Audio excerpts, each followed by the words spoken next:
Благодарам. Совршени уводи добиваме. Океј.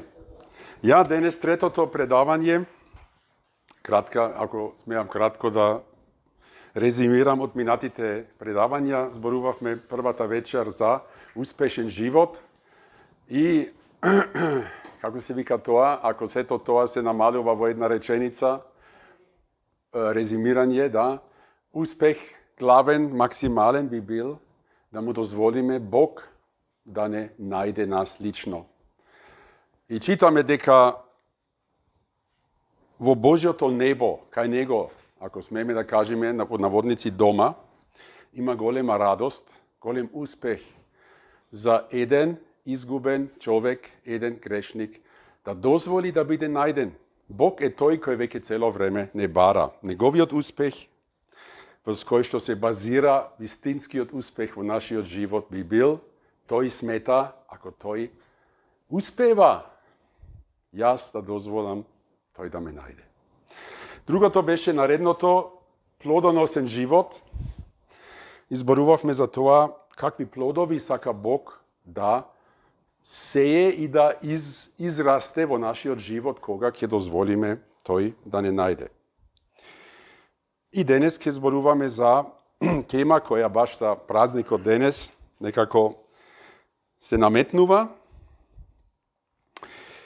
Крстот, тоа е смртта на Исус Христос на крст и неговото воскресение се историски настани. Не се некои приказки, идеи, филозофии, туку тврди историски случаи. Така тврди Светото Писмо. И прашањето е историски настани, како действува тие на нас лично. Зошто би биле важни? Затоа накратко само да размислиме малце, што се најважните историски настани кои влијаат врз нашиот живот. Знаете, има многу историски настани. Секој ден е полн со милиарди историски настани, затоа што толку луѓе живеат во овој свет. И секој имаше настани денес, нели? Ама да речеме по-познати настани кои влијаат врз нас. Знаете. Имаме низ историјата, моравме да учиме дати, нели? Александер Македонски, битки, 331 пред Христос, битката кај, кој знае? Граникос. Ајде, јас со моето ограничено знаење. Океј, 331 бил битката кај Граникос. Чекај, 334 се извинувам. 334. 333 Исус. Не е толку важно. 331 Гаугамела и така натаму. Такви датуми се учат. Добра вечер. Ама да речам, тие настани, ни се некако дел од историјата, ама многу одамна и дали делува денес врз нас, големо прашање. Јас понекогаш мислам на еден друг настан, 12 септември 1683. Никој нема да знае, признавам, јас ми текна така барав на Википедија, сето тоа Википедија. Турската, османлиската армија го обсадува Виена. И со месеци се борат бранителите, подземја, надземја, страшна борба и на крај пољаците доаѓаат со кавалерија и од една планина, од еден рид покрај Виена, Каленберг, прават еден напад, еден јуриш и ги поразуваат турците и мора да се повлечат. Виена е спасена, можеби цела Европа е спасена, барем тој дел од Европа, спасена од тоа да бидат покорени, добра вечер, покорени под турската власт. Ајде нешто друго што можеби за сите нас е важно. 28 септември 1928 еден доктор и бактериолог се враќа од одмор и гледа во неговата лабораторија, во некои такви стаклени шолји, дека некој габи од фамилијата или на пеницилиум растеле случајно и бактериите што сакал да ги одгледува биле истиснати и не можеле да се развијат. Сега знаете веќе понатаму беше пронајдено антибиотикум со име пеницилин. Има спасено живот на многу луѓе. И така натаму има многу настани. 8 мај 1945, сега полесно. 8 мај 1945. Кој беше жив тогаш помеѓу нас? Никој, а? Добро. Германија капитулира. Германија капитулира, ја. Големи последици за цела Европа. Замисли тоа да немаше да се случи. 29 ноември 1945. Сега некој мора да знае. Океј, добро. Се заснова СФРЈ. Така вели Википедија, океј? Немојте да ми се лутите ако има грешка. Значи, старата Југославија, така наречена, тогаш се засновала, така вели. Имаше тоа влијание, некои од вас имат живеано, беа родени, пораснати, подолго, пократко, во таа држава. Океј, 8 септември 1991. Good. Значи, еден историски настан кој има влијание врз, најмногу врз вас. И некој време и врз мене. Дека живеам веќе 26 години тука. И така натаму имаме настани кои влијаат врз нас. Што поблиску временски, што повеќе. Ја? Дали се сеќавате на 17.6.2018 година? Ова е еден настан што многу сака да го заборават. Преспа договорот бил потпишан, океј? Брзо да одиме напред. Сакам да кажам, тие се историски настани кои делуваат врз нашиот живот. Ја? Тој настан, ајде сега имаш... Добро, да не влезиме. Ама тие работи имат влијание. Ајде нешто помило. Кога беше датата на свадбата на твоите родители? Тоа е интересен настан, нели? Има големо влијание врз твојот живот. Последователно ти се роди. Ја? И понатаму се разбира мојот, твојот личен роден ден, настан кој има влијание. Океј, ама сега, смртта на Исус Христос и неговото воскресение се историски настани, се знае кога беше тоа. Беше месецот, значи израелскиот или јудејскиот месец Нисан, пролет, 32 година после Христос. Тогаш тие работи се случија. Секоја година тоа се слави, се спомнува. Ама зошто да е тоа важно за мене? Како дете се сеќавам. Ако велиш Велик ден, на германски се вика тоа Остен. Остен е паганско име од германската божица Остара.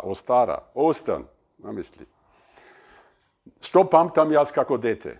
Јас памтам убаво време, во дворот, дојде ни се роднините, океј? За празниците. И во дворот се скриени мали гнезда со јајца и зајаци. Од чоколадо, од шекер, мали, понекогаш толку високи големи зајаци од чоколадо, од карамел, од шекер, заби, кариес и сето тоа. Имав за недели да ги хранам сите деца во комшилукот. Тоа беше велик ден за мене. Барај ги гнездата, скриени се, најди ги и сега има се прави нешто со тие јајца. Вие тука вака ги удирате, кај нас се тркалат на земја, додека кој најдалеку може да го тркалат пред да се крши. Ја? мојот братучет од Штутгарт ги фрлеше подалеку и се гледа тие експлозии таму, бели експлозии, мислам, јајцата кога удират во ливадата. Тоа беше велик ден за мене. Не знам кога сфатив дека нешто друго. Дека велик ден значи нешто друго. Ама смртта и наводно воскреснувањето од некој кој живееше пред 2000 години, дали зошто би значило тоа за мене денес. И сакам да кажам дека кога Светото писмо зборува за смрт и воскреснување на Исус, не се сваќа тоа како символична смрт, смрт духовна нешто, па после духом, во духот Исус продолжува да живее. Не. Се работи за физичка смрт, телесна смрт и телесно физичко воскреснување. Не реанимација, туку еден кој навистина беше мртов, после 3 дена се враќа во животот. Зошто би било тоа важно? И знаете, ако прашуваме дали физичката смрт е проблем за човештвото. Знаете, човештвото, тоа дава идеја на трајност. Човештвото многу трае, долго трае. Ама човештвото се состои од поединци. И поединците не траат долго. Рокот на траење е многу ограничен. И се бориме за плюс-минус неколку години, знаеш, се бориме да не старееме пребрзо, па да изнудиме година, 2, 3, може би 10. Ама на крај сите сме погодени од физичката смрт. Има луѓе кои се борат за тоа да најдеме рецепт, начин како човекот да стане безсмртен. Има луѓе кои телото си го замрзнуваат или мозокот си го замрзнуваат во надеж дека за 50 години некој ќе измисли начин и да се надеваме струјата да не падне некогаш, да можам после во некој ново тело, истиот мозок и да продолжувам да живеам. Дали надминувањето на смртта би била интересна тематика? Дали страв од смрт игра улога во твојот живот? Смртта е многу реална и е многу болна вистина. Немаме тука начин да се браниме, на крај барем. Ајде по пат, ќе се разболам, се борам. Ама на крај се знае кој ќе победи. И така смртта е за нас табу тема. Не се зборува за тоа. Се премолчува како да не постои. Значи, смртта е реална. И едно прашање, дали и воскреснувањето од мртвите е реално нешто. И дали би било тоа добра вест или лоша вест? Знаете, има луѓе кои мислеа дека со смрт можат да избегнуваат казна. Знаете, германскиот диктатор, кој изгледа се самоубил на крајот на војната и кој донел толку страдање и смрт врз собствениот народ и врз другите народи околу, се самоуби. И не мораше да одговара пред некој човечки суд. Дали со тоа се има искрадено, спасено од последиците од собствените дела? Замисли да има воскреснување, како што вели Библијата. Воскреснување за суд, за вечен суд, а и воскреснување за вечен живот. Тоа е прашањето. Дали такво нешто постои, воскреснување за вечен живот или вечен суд?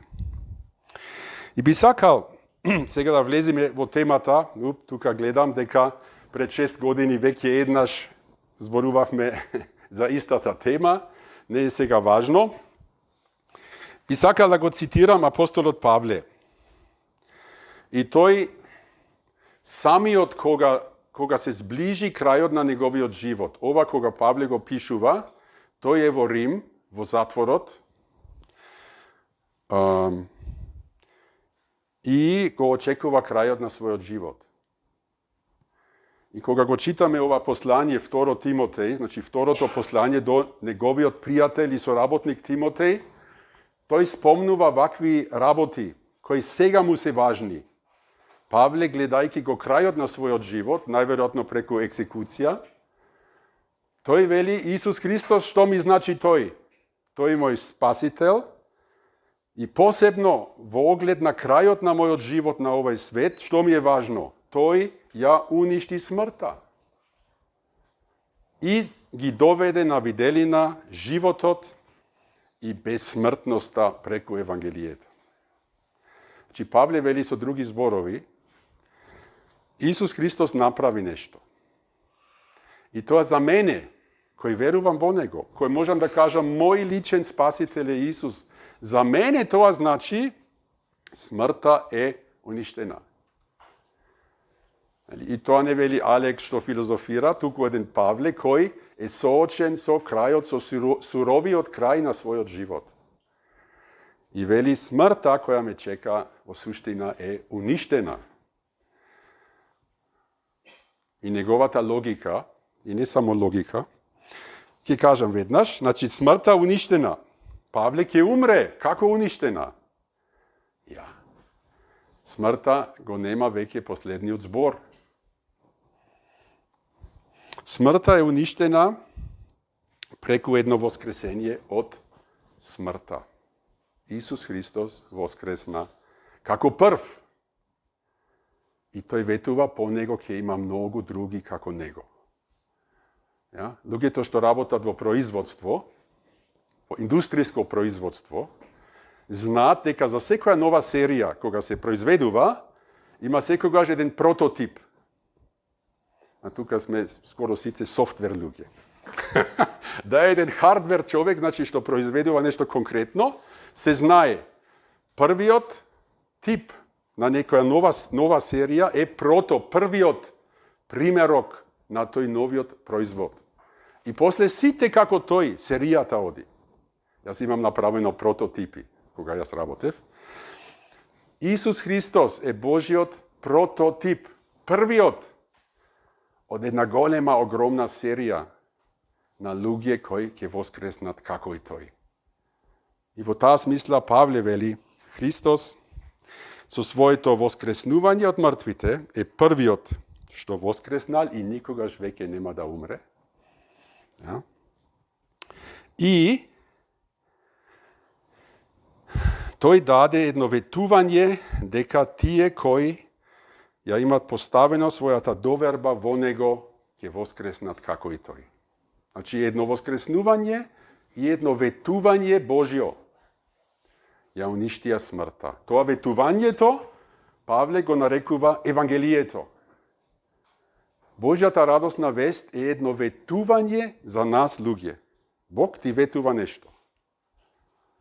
И според тоа ветување, покрај други многу важни работи, ќе живееш ти како Исус што воскреснал и ти ќе воскреснаш за вечен живот. И ќе живееш во таа нова состојба, во новиот Божи свет кој се вика слава. Не влегуваме таму, ама тоа е Божјото ветување. Ако тоа се одбива, не му верувам во на Божјото ветување, го одбивам, тогаш ќе има пак воскресение, ама кон вечниот Божи суд. Вечно ќе добијам што заслужувам. И тоа е праведно. Дали е тоа вистина? И ако е вистина, дали тоа има важност за мене? Дали е тоа значајно нешто за мојот живот? Значи, Павле вели, како човекот сознава за ова, тој вели преку Евангелието. Евангелието пред се ми објаснува кој беше тој кој беше распнат, умре и воскресна. Кој беше тој? Интересно, во 59 година после Христос имаше една средба во Цезареја, денешна Цезареја на обалата на Средоземното море. Таму Поркиус Фестус беше римски прокуратор во Јудеја, денешен Израел, зборува со кралот Ирод Агрипа за еден заробеник, апостолот Павле. Павле пред да биде префрлен во Рим, беше таму неколку години во притвор. И се имаше обвинувања против него и тој се бранеше. И сега тука Фестус, само што дојде таму и само што почна да работи, да функционира, му доаѓа на гости дипломатска посета, еден друг владетел во покрајната таму. И сега зборуваат за Павле. И тој вели, обвинителите на Павле има против него некои препирки за нивната вера и за некој извесен Исус, кој умрел, наводно, а за кога Павле тврдеше дека е жив. Интересно, римскиот прокуратор има веќе слушнато зошто е тој човек во затворот. Некој си извесен Исус умрел, наводно, и тој вели дека бил жив и за тоа се карат. Зарем луѓето немаат попаметни тематики. Некој извесен Исус. Некој си, кој знам. Во некој кјош во светот живеел некој си ни мој, ни твој, а сега поради него се прават војни и овие христијаните слават Велик ден. Дали има тоа смисла? Интересно. Денес мислат многу луѓе така за Исус. Некој си извесен, некој си Исус. И мораме да прашаме дали таа личност вреди, дали неговото живење, умирање и ако е вистина, воскреснувањето е важно нешто. Обично се слави кога има некоја победа, нешто значително, тогаш се слави. А зошто се слави Великден? Што има донесено Исус? Дали светот сега е подобар? Неговата смрт, неговото воскресење, дали тоа го смени светот значително? Може да се каже да, христијанските вредности од Светото Писмо се многу добри за општествата кои ги прифаќаат. Во таа смисла, во споредба со римскиот и грчки свет, христијанскиот свет стана многу по-хумано, по-добро може да се каже, до некаде.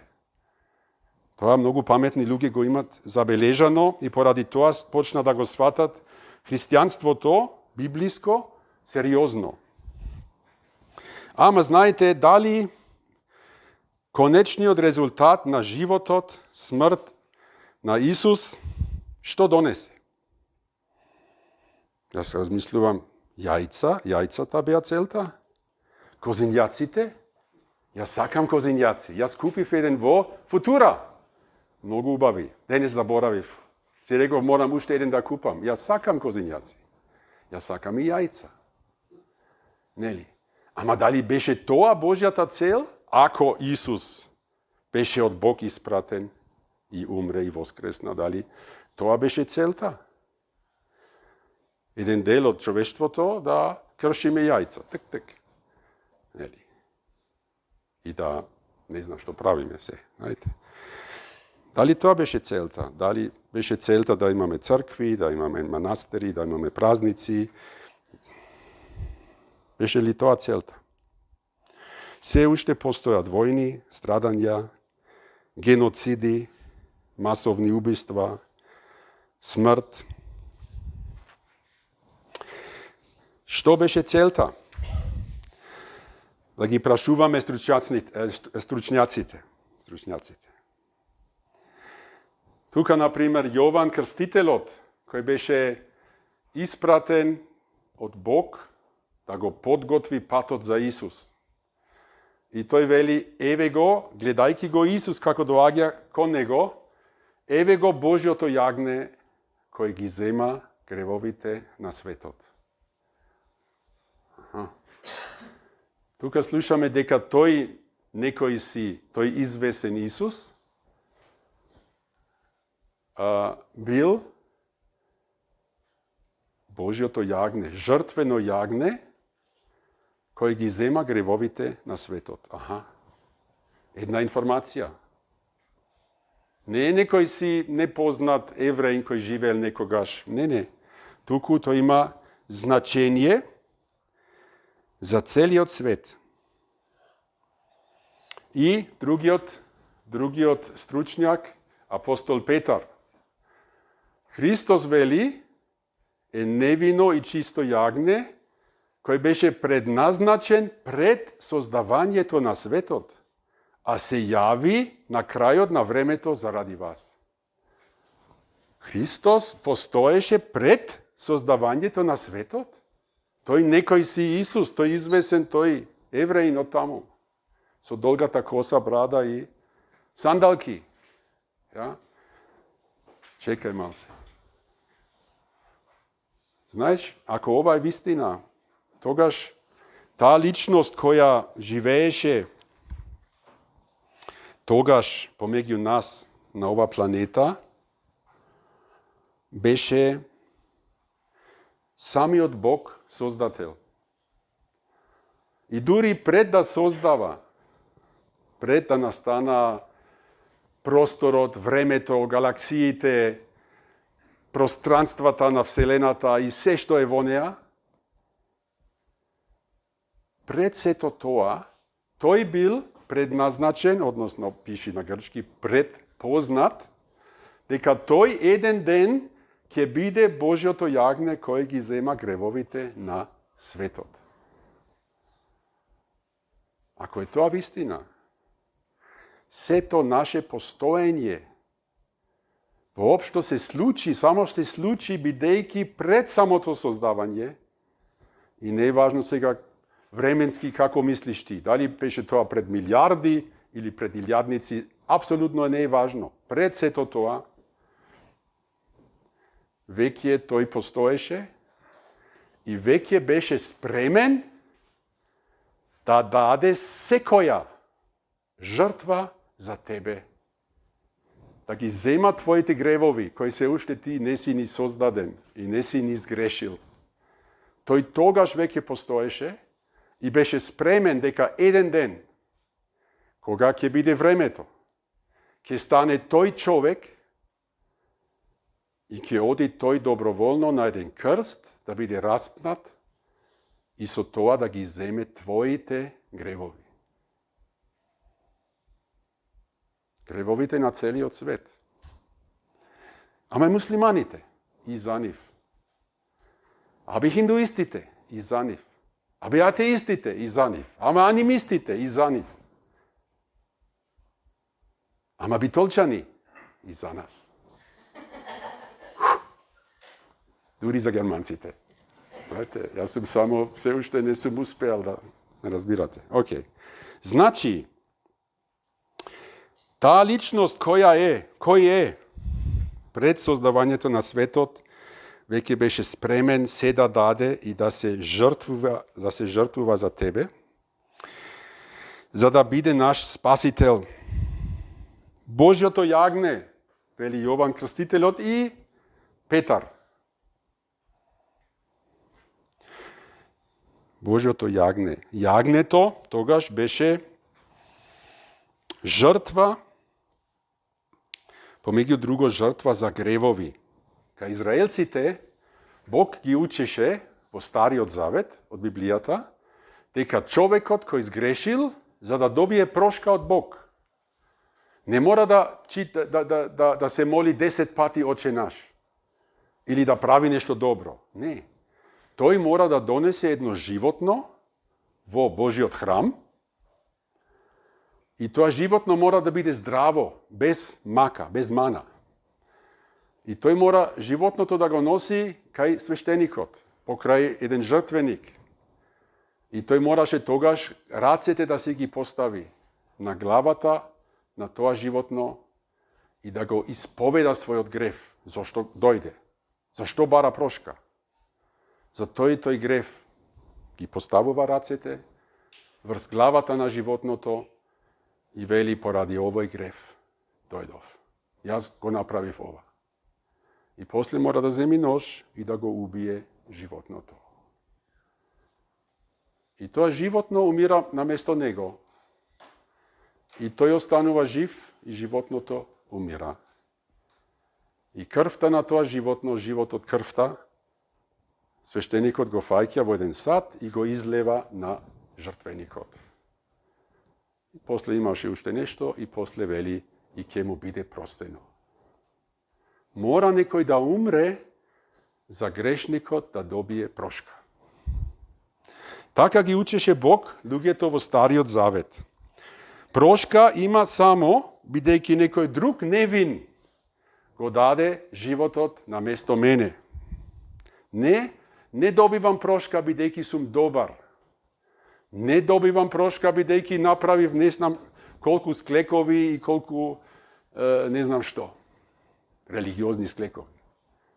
Туку добивам прошка бидејќи еден друг невин умре на место мене. Тој принцип Бог го имаше воведено и тој народ, израелскиот народ, го учеше тоа. И сега Јован вели, Исус е Божјото јагне. Сега Бог донесува едно јагне и Бог го жртвува тоа јагне. И тоа јагне врз себе носи гревовите на светот. И затоа денес во светот, во Непал, некој бивши хиндуист кој поверува во Исус, добива прошка. Некој кинез, некој јапонец, некој полезинец, полинезијанец. Thank you. Ja? Значи, луѓето низ целиот свет, некој швеѓанец и некој американец, добиваат прошка низ целиот свет. Исус Христос не е некој локален херој само за христијаните. Ja? Туку тој е тој што го понесе гревот на целиот свет. И гревот е нашиот централен проблем. Коренот на сите наши маки.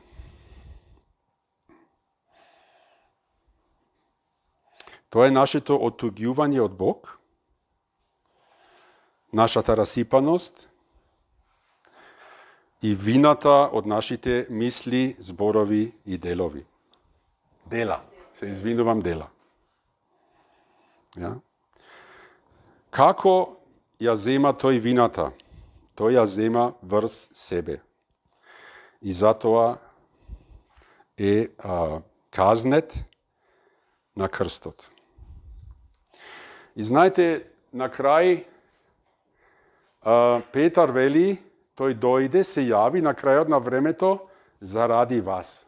Заради вас. Ако јас смеам да кажам, заради вас. Подобро да велам вака, заради вас. И јас да сум. Разбирате? И јас сакам да сум во таа група, поради која што Исус дојде и умре. Јас сакам да сум тој, чии гревови Исус ги зеде. Не знам дали ти велиш, јас не морам да припаднам во таа група, јас ке се тргнам на страна. За мене Исус не мораше да умре, бидејќи јас сум добар човек. Јас не сум грешник. Што направив јас? Ja?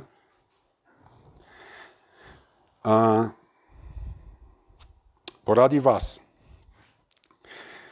Лично, поради мене и тебе. Дали јас имам потреба некој да ме спаси? И ви кажав веќе порано, да, јас, да. Ja? Гледав една серија, 1923, не знам дали ја знаете, филмска серија, за ренчот во Монтана, мислам, на фамилијата Датен. И таму има борби за земјата и се убиваат луѓето едни со други. Постојано убиства, не е убава серија, да ви кажам. Ама, ренчерката, жената што го води ренчот, старата жена, понекога се моли. Тоа е во филм. Ама поради сите убиства изборува со снаата, вели, наредниот пат кога Бог создава човек, мора да создаде подобар екземплар. Подобар човек мора да создаде. Тоа е состојбата на нашиот свет и тоа е мојата состојба. И знаете, баш за тоа се работи. Бог веќе почна да создаде подобри луѓе. Ќе објасниме како. Кој беше тој кој умре и воскресна? Уште еден стих од Стариот Завет, првиот дел на Библијата, пророкот Исаја, во 7 век пред Христос, во својата 53 глава на тоа дело, зборува многу за смртта на Спасителот кој треба да дојде. И што значи таа смрт? И тој таму вели само една реченица од многу. Кога ја жртвува својата душа, како жртва за грев.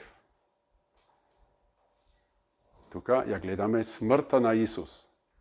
Тој ја жртвува својата душа како жртва за грев. Чиј грев? Нашиот грев. Мојот грев, твојот грев. Кога тој ја жртвува својата душа како жртва за грев, ќе види потомство. Тој ќе умре, а после ќе ги продолжи своите денови. Тука веќе станува збор за неговото воскреснување. Пред овој стих, тој зборува дека гробот на Исус ќе биде кај еден богат човек. Ако беше распнат помеѓу злосторници. Ама таму не влегуваме. Тие се детали кои пророкот ги точно ги предскажа. Ама најважното за нас, неговата душа е жртвата, неговиот живот е жртвата за грев, наш грев. Ама деновите ќе си ги продолжи и она што на Бог му е мило, Господовата волја ќе успее преку него, тоа се сите луѓе кои ќе поверуваат во него, тој им дава вечен живот и прошка и ќе успеат во неговата рака тие луѓе.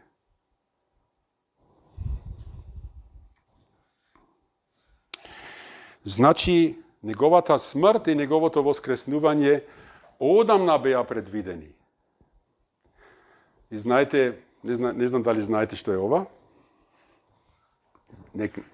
Ова е на еден манастир, вратата. Okay? И тука имаме крст и долу е касата. Јас седев горе, тоа е прусник. Седев таму, малце мир, ова, онда и го видов ова и се реков, интересна комбинација. Крст и каса. Ja? Сега има луѓе кои велат, поради ова комбинација, јас не ќам ништо од христијанството. Се е само за пари. Крст и каса. Лоша комбинација. А на другата страна, многу јака комбинација. Кај крстот, Исус на крстот плаќа. Ме разбирате? Исус плаќа, за јас да не плаќам. Во таа смисла немој да го заборавиш ова, окей? Според Евангелието јас не плаќам, тој платил. Исус плаќа. Ja? Крстот и касата. Да, крстот, неговата смрт е жртвата за мојот грев, откупот за мојот грев.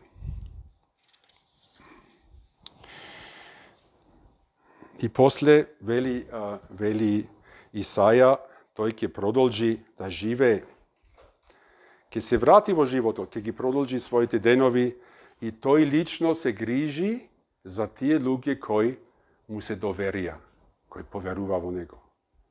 И ќе успее. Тоа е прекрасна порака, тоа е Божјото ветување за нас. Значи, ние луѓето имаме потреба од спасител. Не можеме самите да се спасиме, колку и способни да сме во други области на нашиот живот. Ама тука никој човек не е способен, никој не може сам да се спаси пред Бог. Имаме потреба од Спасител. Ние, виновните, нам ни треба прошка. И прошка, видовме, има само ако некој друг ја плаќа нашата вина. Бог нема да мижи. Бог не мижи на грев. Ние мислиме, ќе сум религиозен, ќе правам и Бог ќе мижи. Можеме да кажеме како Бог нема вакви клепки. Се извинувам, не може да мижи. Бог не може да мижи. Ниту сака, ниту ќе мижи. Бог го гледа мојот грев и не може да не го казни. Ама Бог рече, јас самиот ќе ја примам казната врз себе.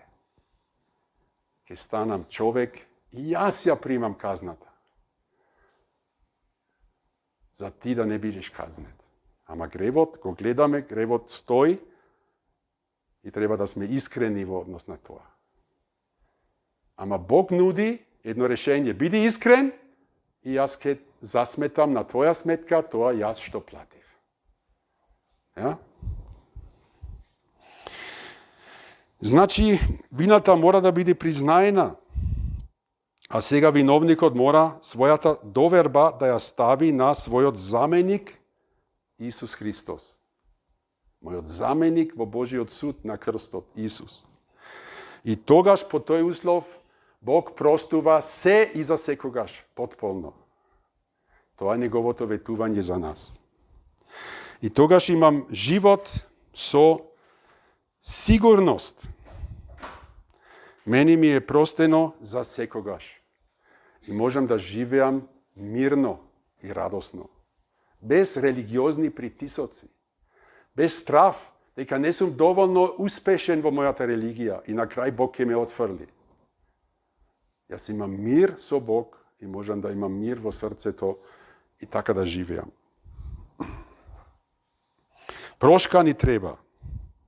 Ама нам, расипани луѓе, треба и ново срце. Иначе прошката нема смисла. Ако продолжувам и истиот сум, не сум сменет. Ама баш и тоа ветува Бог. Не само прошка, туку добиваш ти нов живот. Ти стануваш ново создание. Тоа е Божјо чудо што тој го прави, едно ново создание во тој момент кога ти поверуваш во Исус. И тоа радикално ќе те смени. Знаете од што доаѓа зборот радикално? Ради. Не е важно, не знам. Латинскиот збор значи коренот. Okay? Радикално значи од корен. Не е некој надворешно тапецирани религиозни однесувања. Туку од корен, од највнатре во тебе Бог ќе те прави нов човек. За тоа се работи. И тоа ќе го смени од внатре целиот живот. Дали е тоа реално? Дали е тоа вистина? Еве испитот, е воскреснувањето. Тоа го ветува Бог, тоа го ветува Исус Христос. Ja? И неговото воскреснување е печатот, доказот дека се што ветил тој е вистина.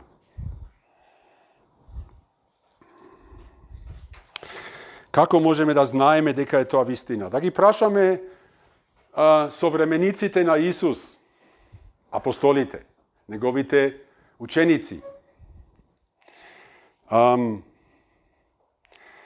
Тој беше предаден од Јуда. И Јуда се самоуби. И наеднаш апостолите не беа 12, туку само 11. И дојде момент, откако Исус беше заминат, дека мора да се најде замена за Јуда. И сега се бара заменик за Јуда и овие се квалификациите. Знаете, што се бара? Значи, од сите луѓе кои беа со нас, за сето време, од како Господ Исус дојде при нас и си отиде од нас, 3,5 години, од прилика, кога тој јавно делуваше помеѓу луѓето, почнувајќи од крштавањето на Јован, до денот кога се вознесе од нас, да биде заедно со нас сведок на неговото воскресение. Се бара еден сведок кој беше присутен во сите настани на животот на Исус. Откако тој се крсти во Јордан од Јован Крстителот, додека не се однесе пред нивните очи во небото, се бара очевидец, личен сведок, не се бара човек со јака фантазија, кој може да си представи такво глупаво, неверојатно нешто. Не се бара религиозен фанатик, кој ќе тврди работи што не се вистина. Се бара еден кој беше присутен во сето тоа. Тоа е квалификацијата.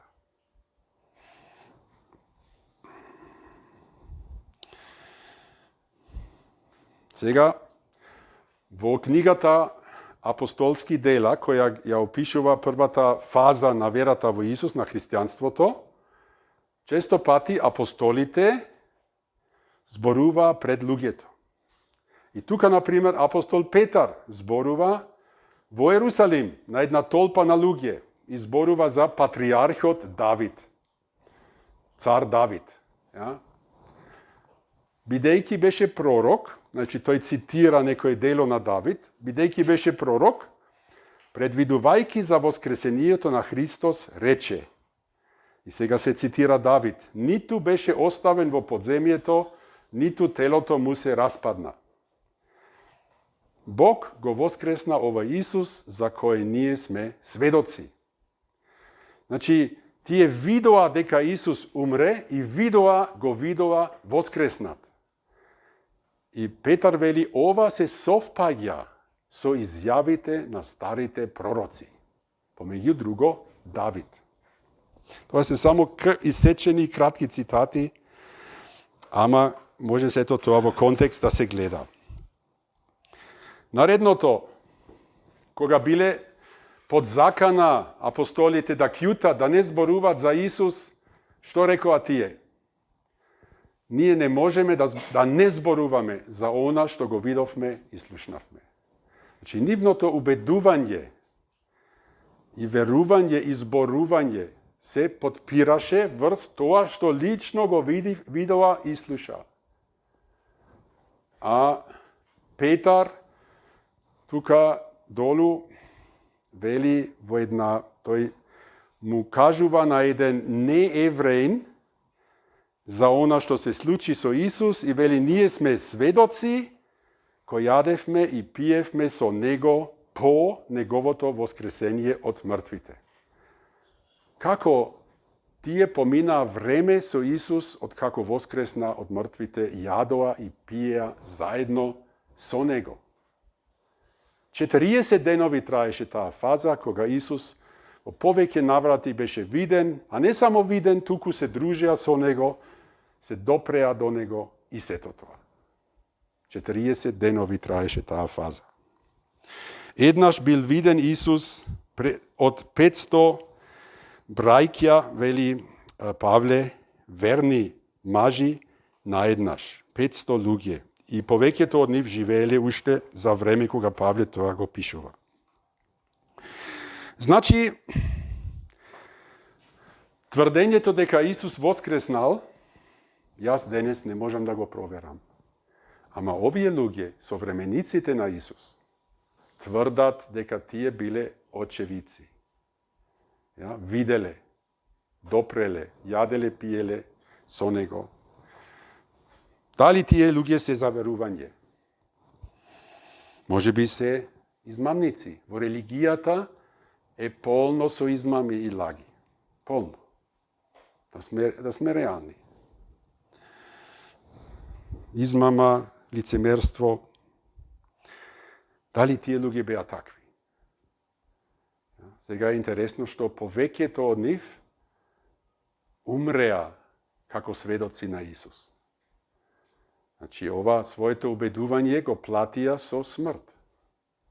Биле верни сведоци до смрт. Тоа е некој податок сепак кој важи. Не си предомислија и рекоа, не, чекај, малце, игравме мајтап. со вас. Ja, игравме мајтап. Не е така. Не. До смрт.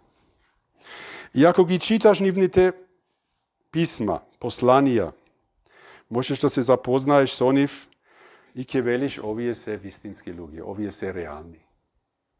Ja? Ова не е лага.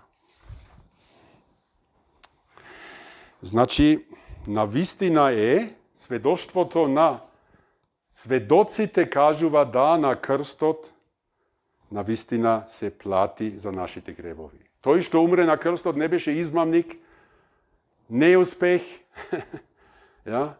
Фатален неуспех, не. Тој беше Божјото јагне и умре и плати за нашите гревови. Вреди да се верува, тотално. Божјото ветување за нас е вистина. И знаете, Спасителот ветува. Тоа е волјата на мојот татко.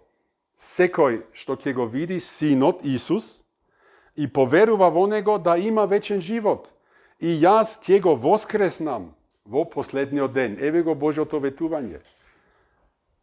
Исус вели, јас, ако ти веруваш во мене, јас ќе те воскреснам за вечен живот. Дали е тоа вистина? Дали Исус може тоа да го прави? Тој докажува со тоа што самиот воскресна. И затоа знаеме дека неговото ветување е вистина. И сега на крај. Еден пример како може еден човек тоа лично да го придобие, да го добие. Одиме во Ерусалим, во самиот чин на распнување на Исус. 32 година во нашата ера, после Христос. Исус е однесен на местото наречено Голгота. Се знае во Ерусалим каде беше тоа. Денес има таму една црква и разни згради. Ама најдени се долу податоци кои укажуваат на тоа и плюс историјата укажува на тоа. Значи, дојдова на местото наречено Голгата и го распна него и злосторниците. Еден одесно, а другиот одлево. А Исус рече, татко, прости им, оти не знаат што прават. Еве во моментот кога Исус од своите екзекутори е најсурово третиран, тој се моли за нив за прошка. И знаете, дали мислиш ти дека ако Исус е способен да бара прошка за тие, дали за тебе не може да има прошка? Може да има прошка. Ja. Тој е тој кој умре за да има прошка за тебе. И за мене, окей? Секогаш е тоа важно. Народот стоеше и гледаше. Да, толпите мора да сјапат кога има нешто интересно. Кога некој страда, посебно интересно. Ja. Старешините се руга, велејки, други спаси, нека се спаси од самиот себе си. Ако е тој Христос, Божи избраник. Гледате, тие знаја што Исус тврдеше, кој е тој. Ама сега барат, докажи го. Спаси се сами од себе си. Му се подсмева и војниците, кои му се приближува и му дава киселина. И велија, ако си царот на јудејците, спаси се самиот. Еве уште еднаш. И војниците. Смешно. Царот на јудејците. Знаете, ова е ругање и подсмевање на надежите на израелскиот народ. Израелскиот народ го чекаше Спасителот, го чекаше Месијата. Ама таму сега римјаните се на власт. И овој распнатиот е вашиот цар. Замисли какво, да речам, пораз, да, понижување, се играт мајтап со евреите. Навистина беше така. Царот на јудејците навистина беше тогаш распнат. Над него, да, имаше овај надпис. Океј. Продолжуваме. Еден од обесените разбойници го хулеше. Зар не си ти Христос? Спаси се себе си и нас. Еве уште еден, 3 пати се бара, спаси се ти, а ке не спасиш и нас. Ние криминалците, спаси не.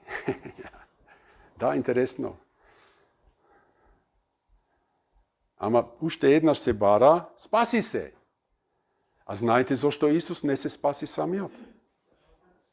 Да може нас да не спаси.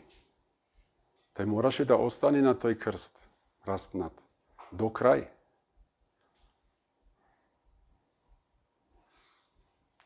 А сега доаѓа начинот како еден криминалец се спаси. И како секој од нас, не би рекол дека сме криминалци, секој од нас, грешен пред Бог, може да се спаси. Другиот злосторник во одговор го укори колегата од другата страна. Зар не се боиш од Бог, кога и ти исто така си осуден?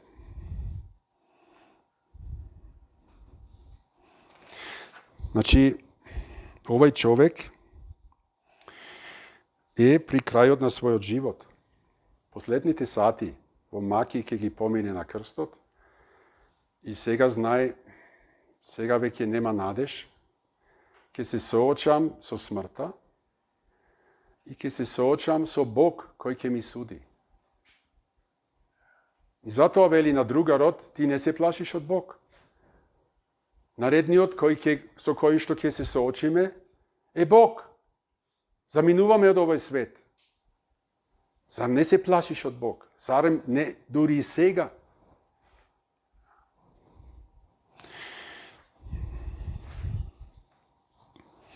Тој човек знае што му е ситуацијата и знае што направил, тој знае кој е тој и тој знае што заслужува. Ние сме во истиот суд, исто така сме осудени.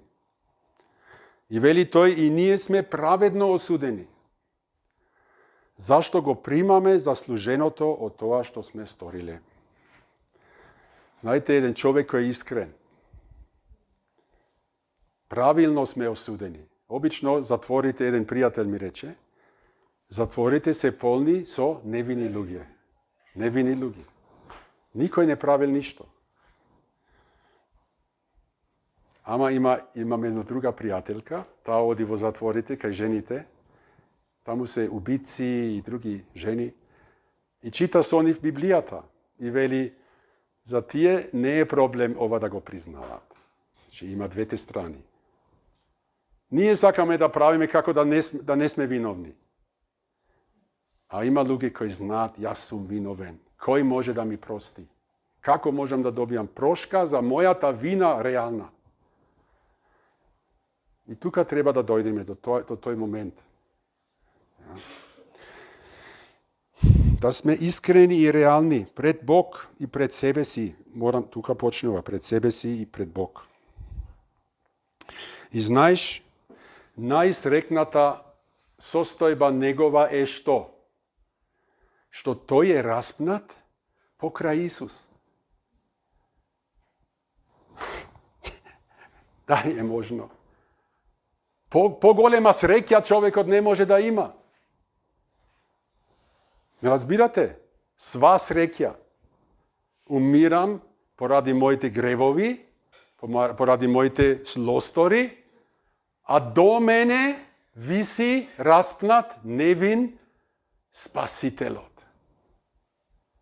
И мора само главата да ја сврти и да му зборува. Тука е. И тој ја користи приликата. Знаеш, ние мислиме, со Бог ќе играме. Има време. кога имам време, кога не сум толку зафатен. Ние не знаеме дали имаме време. Овај знаеше, јас немам време. Да го користам ова време што го имам, додека сум при себе, да зборувам со оној. И што му вели? Тој вели, оној пред се ништо лошо не направи. Тој знае нешто за Исус. И знае доволно да го вели сега овај. Исусе, спомни си за мене кога ќе дојдеш во Твоето царство. Тој верува дека Исус ќе се врати како Месија, како ветениот спасител и крал на Израел и дека тој еден ден ќе суди. Од пророците во Стариот Завет тој знаеше. И тогаш што ќе биде со мене? Дали ќе воскреснам јас за вечен живот или за вечна мака и ужас? Тие две можности според пророкот Даниел постојат. Вечен живот или вечна ужас и мака. И тој му се обраќа и сваќа, ова е судијата. Кога ќе дојдеш во Твоето царство, вели, мисли на мене. Со други зборови, прости ми треба спасение, ми треба прошка.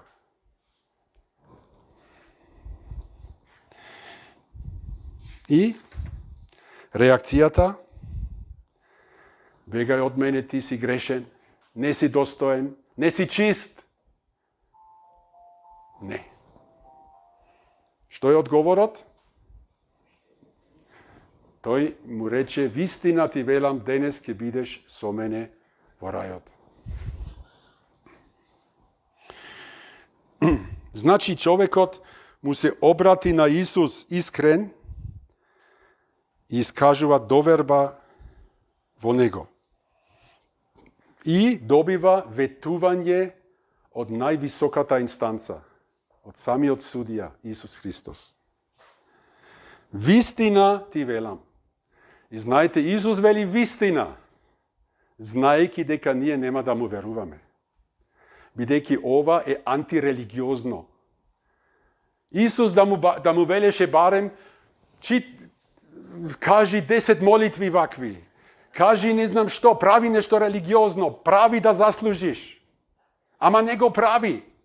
И затоа многу луѓе кои денес се нарекуваат христијани велат ова е невистина. На овој начин никој не добива спасение, ама баш на овој начин, само на овој начин се добива спасение. Немој да се лажите самите себе си и некој друг да ве лажи. Исус Христос вели вистина.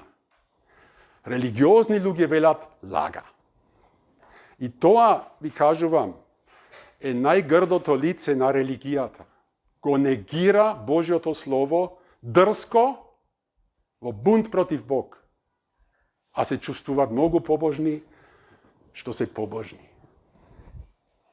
Тоа е најголема опасност. Извинете, малце сум загрејан сега. Океј? Ама така е. И тоа што се нарекува христијанство често пати за жал е дрско противење на самото Божјо зборување. Исус Христос вели вистина ти велам. Јас ти велам. Сега некој друг ќе ми вели не е така. Кого да го слушам? Исус Христос ќе го слушам. Највисоката инстанца, последната инстанца. Ja. Тој му кажува, денес ќе бидеш со мене во рајот. Тоа подразбира веднаш прошка на сите гревови. Со се гревови ти не одиш во рајот. Веднаш прошка на гревовите. Веднаш злосторникот, грешникот добива прошка и сигурност дека му е простено и добива една перспектива преку смртта. Ќе бидеш со мене во рајот. Духот на Исус оди во рајот кај Бог за тие 3 дена. И духот на злосторникот оди со него. И знаете што ќе се случи во рајот кога тој ќе стигне таму? радост. Кај него и кај Бог. Читавме, во Божјото небо има радост за еден грешник кој се кае. Знаете дека имаше забава тогаш? Веќе на Велики петок. Океј? Не само на недела. Не, Исус оди во рајот и донесува еден спасен. Според Божјото Слово, тогаш имаше веќе на наводно најтешкиот ден, имаше забава кај Бог. Радост во небото. Ке има радост во небото ако ти го правиш истото. Секој од нас може ова да го доживее. Се надевам не во нашиот последен момент, ама дури тогаш може тоа да се случи. Само да не се одложи. Ja? Исус после тоа ќе се врати и ќе воскресна. Телесно, окей? И после ќе се врати со новото тело во небото. Она што тоа значи за нас, неговата смрт и неговото воскресение, тоа би било тоа. Нам ни треба спасение и Спасителот умре за да може да не спаси. И овој злосторник ни е пример, ни е охрабрување. Ако Исус можеше нему да му прости. Ајде да се сметаме како подобри од него, окей? Тогаш може и мене да ми прости. Ама може би и сум подош од него и пак е истото, вистина. Така мораш и ти да дојдеш кај Исус. Господи, Господи, ти си господарот над господарите. И јас сум изгубен. Спаси ме. Прости ги моите гревови, ги има многу. Ми треба прошка, ми треба спасение. Овој злостолник имаше само уште неколку сати. Ако ти доаѓаш кај Исус, се надевам да имаш уште многу години. Многу години кои ќе живееш сега со Исус. Затоа што ова барање на прошка не се прави за еден момент. Тој сака да го има твојот цел живот. Тој те спасува за цело време и за вечноста. За секогаш. И тоа би значило, јас сакам целиот мој живот да го поминам со Христос. Да му верувам, да му дозволам тој да ми зборува, да ме води, да ме смени, да ме промени. Сакам целиот живот да го поминам со Исус. Ви благодарам за вниманието.